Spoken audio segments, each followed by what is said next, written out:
Hello everyone, इस video में हम जानेंगे कि आप बरसात में मूली का खेती कैसे करें। और कई बार क्या होता है कि मूली का खेती तो करते हैं तो कभी गल जाता है तो कभी जानता नहीं है, क्योंकि ठीक ठाक हमें जानकारियां प्राप्त नहीं होती है, जिसके कारण हमें भारी नुकसानों का सामना करना पड़ता है। तो इस वीडियो में हम यही जानेंगे कि बरसात के सीजन में आप मूली का खेती कैसे करें कि अच्छी खासी आप अपनी गाढ़ी कमाई कर सकें, क्योंकि बरसात के सीजन में करने वाली मूली की जो आप खेती करते हैं तो अच्छी खासी उसका रेट भी रहता है, तो अच्छा खासा आप कमाई भी कर पाते हैं। इस वीडियो में हम जानेंगे कि इसके लिए मिट्टी कैसी होनी चाहिए बरसात के सीजन में, और इसके लिए प्रसिद्ध पैदावार जो किस्म होती हैं वो कौन सी हैं जो कि अच्छा खासा अर्निंग करा सकें। दूसरी चीज होती है कि जमीन की तैयारी हम किस तरह करें और बुआई का सही समय क्या होता है, एक पौधे से दूसरे पौधे के डिस्टेंस क्या होना चाहिए। क्योंकि क्या होता है, कई बार होता है कि हम मूली का खेती बो देते हैं लेकिन बुआई हो जाता है, लेकिन बहुत काफ़ी नज़दीक होने के कारण जो मूली होती है हमारा अच्छा खासा ग्रो नहीं हो पाता है। तो एक पौधे से दूसरे पौधे की दूरी भी ठीक ठाक होनी चाहिए। बीज की मात्रा कितनी होनी चाहिए प्रति हेक्टेयर में, या फिर 1 हेक्टेयर से कम में 1 एकड़ में लगा रहे हैं तो उसकी मात्रा क्या होना चाहिए, इसके बारे में चर्चा करेंगे। खाद का प्रयोग कैसे करेंगे, खरपतवार नियंत्रण कैसे करेंगे, और सिंचाई की मात्रा या फिर सिंचाई कब करनी है इसका टाइम बताएंगे। और लास्ट में हम ये भी बताएंगे कि मूली कितने दिन में तैयार हो पाएगी और क्या क्या आपको कितना खर्चा लगेगा। तो आप वीडियो को लास्ट तक देखते रहें। मूली का खेती करने के लिए एक मिट्टी जो होती है बहुत ही बड़ी रोल निभाती है, क्योंकि हमें कभी कभी होता है कि कठोर जो मिट्टी होती है या भारी भरकम जो मिट्टी होती है उसमें इसको करने से इसमें आपको फ़ायदा नहीं मिलता है, क्योंकि वो बैठते ही नहीं है। इसके लिए भुरभुरा सा मिट्टी चाहिए, जैसे कि भुरभुरी मिट्टी और रेतीली दोमट मिट्टी, इसके अच्छे परिणाम होते हैं, जिसमें कम से कम उसका pH 5.5 से 6.8 तक, यानी कि 5.5 से 6.5 pH मान उसका होनी चाहिए, यानी कि मिट्टी। मूली के अच्छे प्रसिद्ध और पैदावार के लिए एक अच्छी किस्म की ज़रूरत होती है। कई बार ऐसा होता है कि हम अच्छा खासा मेहनत भी करते हैं और खाद पानी भी अच्छे खासे देते हैं, लेकिन अच्छे जो वैरायटी न मिल पाने के कारण हमें काफ़ी नुकसान उठाना पड़ता है। तो इसके लिए जैसा कि आप स्क्रीन पर देख पा रहे होंगे, मैंने नाम का हेडलाइन दे दिया है, जैसे कि पूसा चितकी है।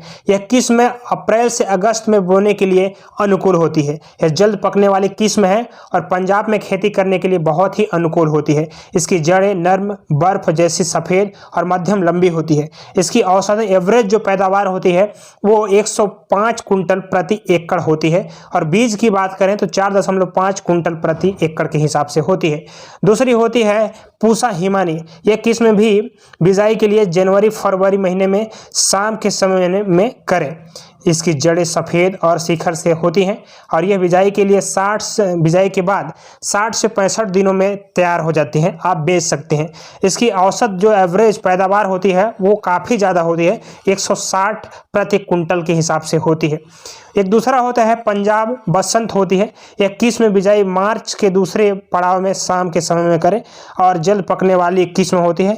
इसकी बिजाई के 45 दिनों में कटाई के लिए तैयार हो जाती है। ये काफ़ी कम दिनों में होती है, ये तो बहुत ही अच्छा है। इसकी पैदावार की बात करें तो इसका बहुत ही ज़्यादा पैदावार होता है, एवरेज होता है 215 कुंटल प्रति एकड़ के हिसाब से होता है। पंजाब सफ़ेद मूली 2 यह किस्म 60 दिनों में तैयार तो होती है, लेकिन इसकी पैदावार एवरेज बहुत ही अच्छा है, क्योंकि सबसे किस्म मैंने जितना भी किस्म बताया उसमें से सबसे बेहतर ये है आपका 226 या 236 कुंटल के आसपास प्रति एकड़ इसकी उपज होती है। दूसरे राज्यों की किस्म की बात करें तो पूसा देसी जो होती है यह किस्में आप भारत में कहीं भी और किसी प्रकार की मिट्टी में उपजा सकते हैं, और ये आपको 50 से 55 दिनों में तैयार हो जाती है, और ये बहुत ही अच्छा है। और एक और है पूसा रेशमी। यह किस्म अगेती बिजाई के लिए बहुत ही अच्छा अनुकूल होती है। ये भी 50 से 60 दिनों में कटाई के लिए तैयार हो जाती है। तो ये सारे किस्में रही हैं जो कि बहुत अच्छा आपको पैदावार दिला सकती हैं। जमीन की तैयारी करना भी बहुत ज़रूरी होता है, क्योंकि कई बार ऐसा होता है कि हम जल्दीबाजी में ज़मीन का जुताई नहीं करा पाते हैं। मूली एक ऐसा फसल है जब तक वो अगर भुरभुरा नीचे तक नहीं रहेगा तो आपकी पैदावार अच्छे खासी नहीं होती है।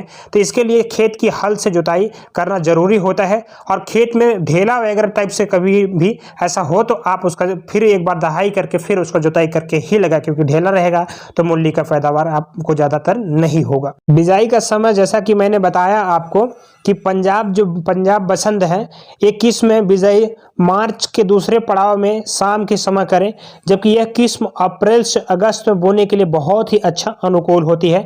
तो आप इसको ज़्यादातर पंजाब बसंत के नाम से आप मार्केट में आपको आसानी से अवेलेबल हो जाएगा। बोने का डिस्टेंस कैसे होना चाहिए, यानी कि पंक्ति से पंक्ति में फासला 45 सेंटीमीटर और पौधे से पौधे में 7.8 के 7.5 सेंटीमीटर का फासला रखें, ताकि अच्छी खासी मोटी किस्म की मूली आपकी तैयार हो सके।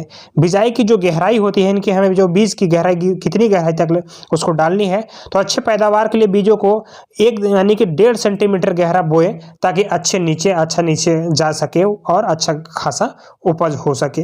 बिजाई का ढंग तो बता दो कि बिजाई पंक्तियों में या फिर बुरखा विधि से आप बुआई कर सकते हैं, क्योंकि यही 2 विधियां प्रसिद्ध मानी जाती हैं। बीज दर के लिए आप 1 एकड़ खेत में 4 से 5 ये जो बीज का उपयोग कर सकते हैं, क्योंकि इतना ही काफी होता है। इससे अधिक करने पे आपको काफी नुकसान उठाना पड़ सकता है। वहीं खाद की बात करें तो खाद भी बहुत जरूरी होता है, यानी कि बुआई के समय गली हुई रूढ़ी की खाद के साथ नाइट्रोजन 25 किलो, यूरिया 55 kg और फास्फोरस जो है 12 किलोग्राम, और जो इसमें फास्फोरस होता है, फास्फोरस में सिंगल सुपर फास्फेट होता है, वो आप 75 kg के 1 एकड़ में कर सकते हैं। खरपतवार नियंत्रण के लिए नदियों की रोकथाम और मिट्टी को हवादार बनाने के लिए हाथों से और कही की सहायता से गुड़ाई करें। पहली गुड़ाई बिजाई के 2 से 3 सप्ताह बाद करें और गुड़ाई के बाद मेड़ों पर मिट्टी चढ़ाना बिल्कुल ना भूलें। सिंचाई की बात करें तो बिजाई के बाद पहली सिंचाई करें। गर्मियों में मिट्टी की किस्म और जलवायु के आधार पर काफ़ी सिंचाइयाँ करनी पड़ती है।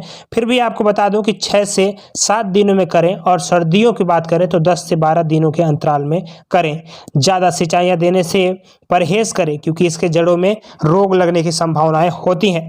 इससे जड़ों का आकार बढ़ेगा और जड़ों के ऊपर बालों की वृद्धि बहुत ज़्यादा हो जाती है।